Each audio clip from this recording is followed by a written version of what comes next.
Students आज का जो मेरा सेशन है वो इकोनॉमिक्स को लेकर है। देखिए जी, हम इकोनॉमिक्स में डिस्कस कर रहे थे प्राइस कंट्रोल।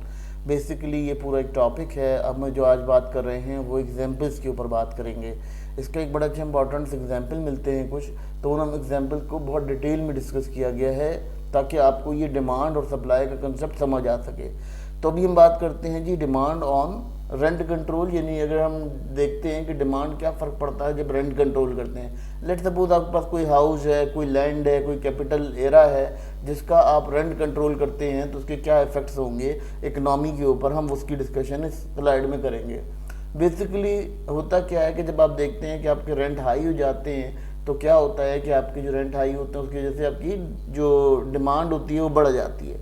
ठीक है, क्योंकि वहाँ पर सप्लाई बहुत कम हो जाती, सप्लाई ज़्यादा हो जाती है और डिमांड कम हो जाती है, तो सूरत में क्या होता है कि रेंट आपके बढ़ जाते हैं। लेकिन जब कम होते हैं तो ऑलमोस्ट होता क्या है कि आपकी सप्लाई ज़्यादा हो जाती है और डिमांड कम हो जाती है, तो ये फ्लक्चुएशन चलती रहती है। इसको डिस्कस करते हैं। अब यहाँ पहली डिबेट ये करते हैं कि जी डिमांड कब बढ़ती है, जब रेंट कंट्रोल बेसिकली होता क्या है ये समझ लेते हैं। रेंट कंट्रोल बेसिकली ये सिस्टम होता है कि जब आपको आपका मार्केट रेंट से कम कीमत पर आप अपना रेंट देने लगते हैं तो वो आपका रेंट कंट्रोल कंसिडर किया जाता है। ठीक है, अब वो रेंट कंट्रोल कैसे होता है, अब उसका क्या कंडीशन होती है, जब आपके पास मार्केट वैल्यू से कम रेंट पर आप कोई मकान या कोई प्रॉपर्टी दे रहे होते हो, या कहना चाहिए कि जो कैपिटल गुड्स है वो आप रेंट पर दे रहे होते हो, तो ऑलमोस्ट क्या होता है कि आपकी वो जो डिमांड है वो इंक्रीज़ हो जाती है। जिसकी वजह से क्या होता है कि हम यहाँ हाउस का एग्जांपल ले रहे हैं, मगर यहाँ हम बीइंग ए बिजनेसमैन बात करें तो वहाँ कैपिटल गुड्स भी किराए पर ली जाती हैं, जैसे मशीनरी हो गई और इक्विपमेंट्स हो गया, लैंड हो गई।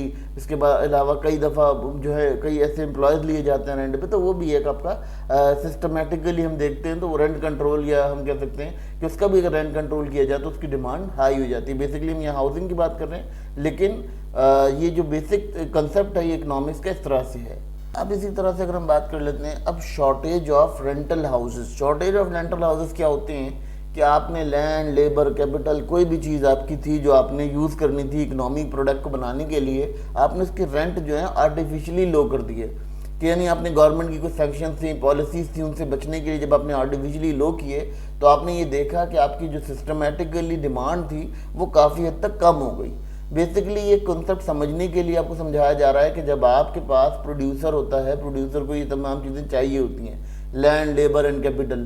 कैपिटल गुड्स क्या होती हैं आपको पता है, मशीनरी हो गई, आपका इक्विपमेंट्स हो गए। कैपिटल गुड्स ये असासे होते हैं, यानी जो कंपनी के असासे होते हैं, अगर आप वो भी रेंट में देते हो तो अगर आप उसकी भी रेंट में कुछ करते हो तो वहाँ शॉर्टेज आ जाती है। शॉर्टेज क्या होती है कि लोग एक्सेसिव उस चीज़ों को इस्तेमाल करने लगते हैं और उनसे जो है उनका बर्डन ऑफ डेब्ट जो है कम हो जाता है। तो इस वजह से क्या कंडीशन आती है, यहाँ ये देखने को मिलता है कि shortage of the supply of goods मिलती है। Reduce mobility. रिड्यूस मोबिलिटी का मतलब क्या होता है कि देखिए, मोबिलिटी का बेसिक मतलब ये होता है कि आपने मूव करना, एक जगह से दूसरी जगह को मूव कराना। ठीक है, तो रिड्यूस मोबिलिटी क्या हो जाती है कि जब आपके प्राइस कंट्रोल डिपार्टमेंट होते हैं तो जो आपका रहने वाला होता है या जो रेंटर होता है या टेनेंट होता है वो कोशिश करता है कि वो आपका जो कैपिटल गुड्स इस्तेमाल कर रहा है वो काफ़ी लॉन्ग टाइम तक इस्तेमाल करता है। जिसकी वजह से क्या होता है, जिसकी वजह से देखने को मिलता है कि जो मार्केट होती है, जो रेंटल मार्केट होती है, उस मार्केट के अंदर बहुत ज़्यादा देखना जाता है कि सप्लाई बढ़ जाती है, क्योंकि वो जो है वो मूवमेंट नहीं कर रहा होता, और जिसकी वजह से क्या होता है कि आपका जो डिमांड है वो मार्केट में कम होती चली जाती है, क्योंकि आपने आर्टिफिशियली इसको लो किया हुआ होता है। तो इस वजह से वहाँ पर ये कंडीशन देखने को मिलती है। तो ये सिर्फ रेंट हाउसेस के लिए नहीं है, ये कैपिटल गुड्स के लिए भी है और तमाम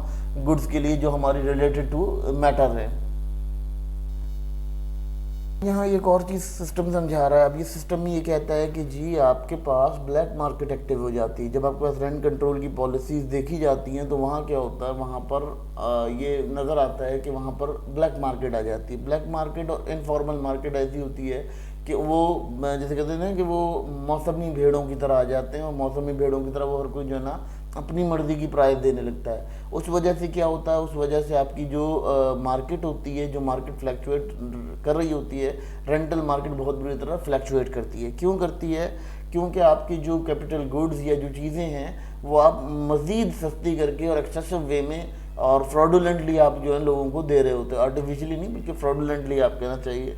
कि उस कंडीशन के अंदर आपको जो है वो बहुत वो होता है, जिससे आपको प्रोड्यूसर को बहुत ज़्यादा एक्सेस प्रॉफिट मिल रहा होता है, बहुत ज़्यादा एक्सेस चीज़ें मिल रही होती हैं। उसी वजह से क्या होता है कि वहाँ पर भी देखा जाता है कि डिमांड बहुत ज़्यादा बढ़ जाती है जब आप इस तरह से इलीगल मार्केट की तरफ मूव करते हैं। तो जाली प्राइजेस अब क्या करती हैं, जब आप जाली प्राइजेस रखने लगते हो मार्केट के अंदर, जो है आपने ये कर दिया होता है कि आप लो प्राइस के ऊपर अपने हाउसेज या अपने कैपिटल को रेंट पर दे रहे होते हो, तो उससे पोजीशन क्या होती है, जो आपका प्रोड्यूसर होता है या आपका जिसे कहना चाहिए इन्वेस्टर होता है, इन्वेस्टर के पास ये कंडीशन हो जाती है कि वो अपने रिसोर्सेज को कहीं और यूज़ करने लगता है, बजाय इसके कि वो इस चीज़ पर यूज़ करे कि वो रेंटल हाउस बनाए या रेंटल अपार्टमेंट्स बनाए।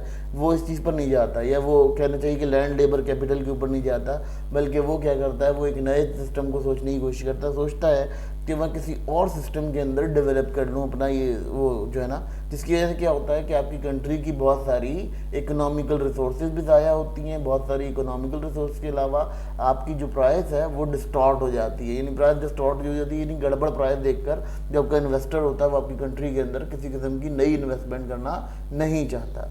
स्टूडेंट्स, ये जो कंसेप्ट आपको बताया गया है, ये कंसेप्ट इसलिए बताया गया है कि आप लोगों को ये समझ आ जाए कि बेसिकली जो बेसिक इकोनॉमिक्स है वो किस कंसेप्ट पे चलती है, डिमांड कैसे चलती है, सप्लाई, इसके बाद हम सप्लाई को डिस्कस करेंगे, तो सप्लाई कैसे चलती है। देखें स्टूडेंट्स, इकोनॉमी एक बड़ी मज़ेदार और बड़ी अजीब सी फील्ड है।